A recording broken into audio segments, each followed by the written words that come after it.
Triangles. Triangles. A triangle is nothing but a three-sided closed figure.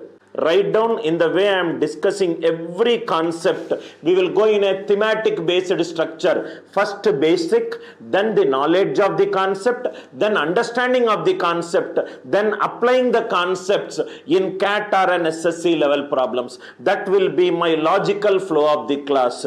First the basic definition, then the knowledge of the concept, then understanding of the concept, then the application of the concept. A triangle is nothing but a three-sided closed figure. On a plane surface, I selected 3 points.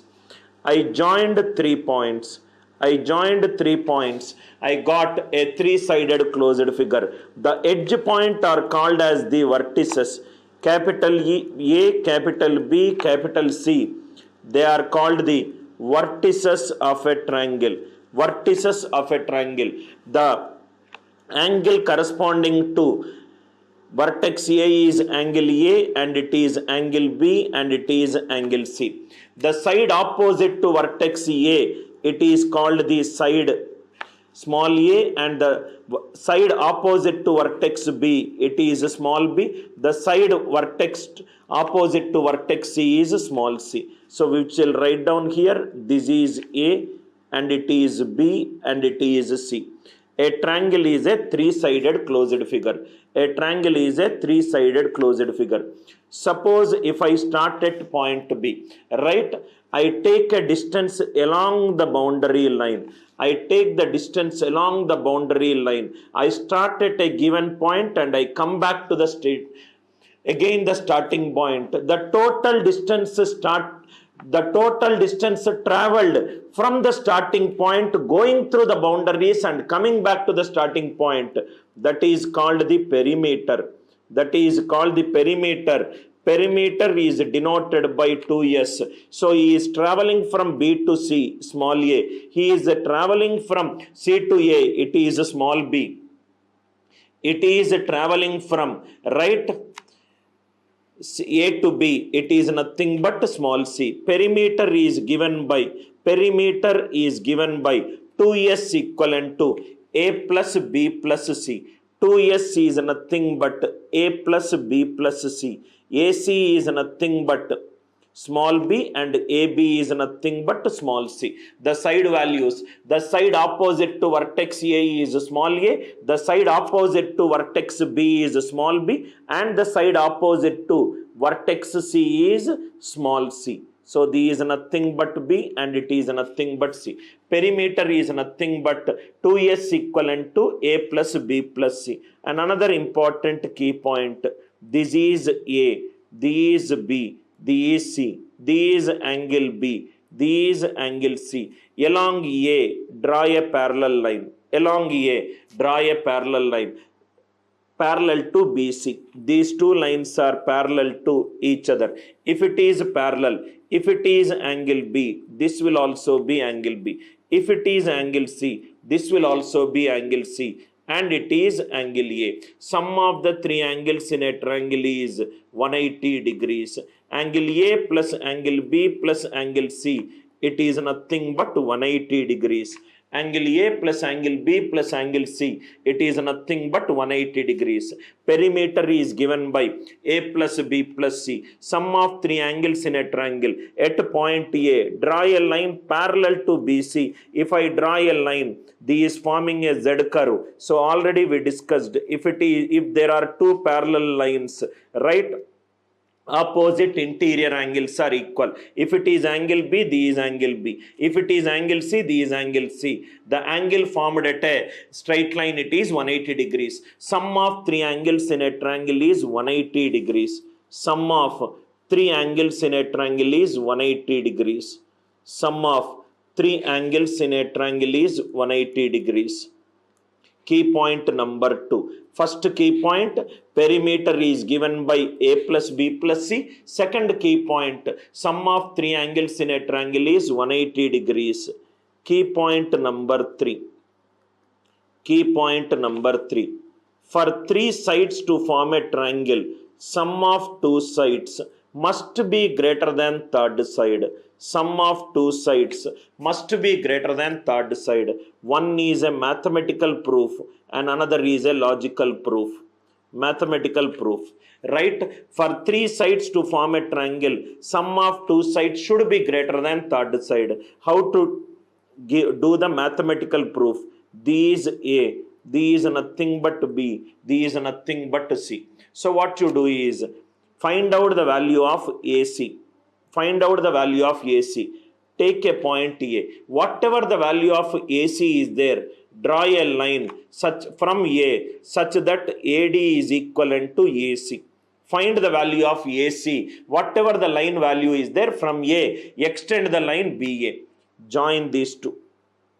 Join these two. Let this angle be alpha. Right? If AD equivalent to AC, that means angle D equivalent to angle C. That means if this is theta, this is also theta. This is also theta. Now I got another triangle. The triangle is like this. This is B. This is D. This is C. This is nothing but theta plus alpha. This is nothing but theta. Somewhere there is an point A. Now we know that theta plus alpha is greater than theta. Theta plus alpha is greater than theta. If the angle is more, the side opposite to the largest angle will be the largest side. Theta plus alpha opposite in BDC, it is nothing but BD. BD is greater than theta opposite is nothing but BC. BD is nothing but AB plus AD. It is greater than BC, but AD is equivalent to AC, so which is nothing but AB plus AC is greater than BC. Sum of two sides should be greater than third side for the three sides to form a triangle. For the three sides to form a triangle, sum of two sides should be greater than third side. How I got it? ABC is a triangle. Find the value of AC. Draw a line such that AD is equivalent to AC. Connect D to C. Because AD is equivalent to AC, angle D is equivalent to angle C. Which triangle it is? In the triangle ADC. Angle D equivalent to angle C. Theta, theta. So I got another triangle which is BDC. This total angle is T plus alpha, this is theta. The side opposite to the largest angle will be the largest side. So theta plus alpha opposite is BD. Theta opposite is BC. BD is greater than BC. BD is nothing but B to A and A to D. So AB plus AD. AD is nothing but AC. AB plus AC is greater than BC. AB plus AC is greater than BC. Sum of two sides should definitely be greater than third side. Sum of two sides should be definitely be greater than third side. 3, 4, 7. 3, 4, 7 does not form a triangle. 3, 4, 7 does not form a triangle. Why? Because 3 plus 4, right, should be greater than 7. 3 plus 4 is equivalent to 7. If 3 plus 4 is equivalent to 7, if it is 3 units and it is 4 units, these nothing but total 7 units.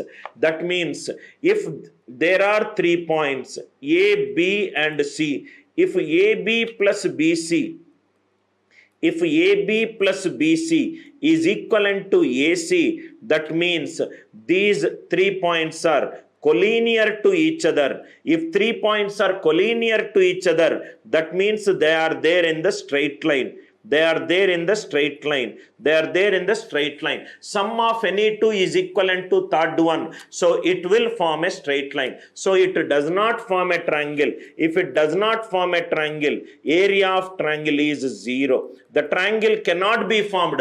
How can the area be determined? I hope it is clear. Sum of two values is equivalent to third value. That gives us another beautiful conclusion. If you think logically, this is A, this is B and it is C. AB plus BC is equivalent to AC. right? For us to form a triangle, this should be slant and this should be slant. So by the figure, you have understood that sum of two sides is greater than third side. If the slant is like this, if it comes down, it is forming a straight line. It should go above. So definitely sum of these two values should be greater than the third value. That is the reason sum of these two values should be greater than the third value. I hope it is clear. Sum of two sides is greater than third side. Why? Mathematical proof we have seen. If they are equal, then it forms a straight line. But these 3 points are not collinear to each other. These 3 points are non-collinear points. That means straight line will become slant. Obviously, this plus this will be greater than this one. I hope it is clear. Sum of two sides is greater than third side. A beautiful example to tell you. Right, this is the question which I created in one of the career launcher old mock papers. Suppose if I take a Fibonacci numbers. What is a Fibonacci number? First value will be given and second value will be given. The third value onwards, it is denoted by a sequence Fn equivalent to Fn minus 1 plus Fn minus 2, n greater than or equivalent to 3. This is a Fibonacci sequence. This is a Fibonacci sequence. This is a Fibonacci sequence. So F3 is nothing but F2 plus F1. If I substitute n value 3, I will get F3 equivalent to F2 plus F1. If I substitute n value 4, F4 equivalent to F3 plus F2. So sum of previous two will give is the current value. The question that was asked is, find the area of a triangle. Find the area of a triangle with values F8, F9 and F10. Find the area of the triangle with values F8, F9 and F10. So what most of the students tend to do it, F1 is given, F2 is given. They will find out F3, F4, F5, F6 and everything. That's a waste of time. Now this is where the previous logic will help. Fn is nothing but Fn minus 1 plus Fn minus 2. If I substitute n value 10, F10 equivalent to F9 plus F8. Sum of the two is equivalent to the next one. That means this is F8, this is F9. Total it is nothing but F10. It is forming a straight line. It is forming a straight line. If a straight line is formed, right, then triangle cannot be formed. With the Fibonacci values, triangle cannot be formed. With the Fibonacci values, triangle cannot be formed. I hope the idea is clear.